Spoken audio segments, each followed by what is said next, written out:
说起大金劳，大家都不陌生吧？大金劳指的就是劳力士的星期日例行，也就是我们常说的滴滴。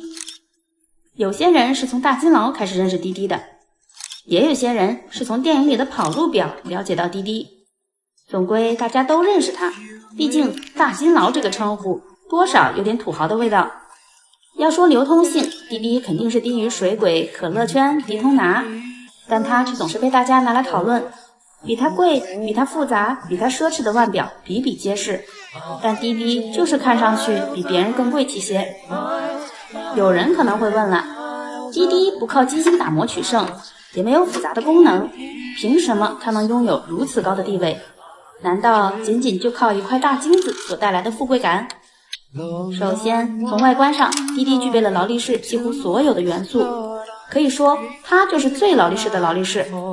经典的狗牙圈、标志性的泡泡镜和环形全显星期窗，这个造型使它在长达70年的历史中被很多品牌拿来竞相模仿。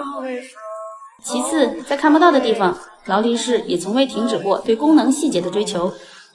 从擒纵系统的一点点优化，到百伦尤斯性能的不断提升，以及精准的微调系统等等。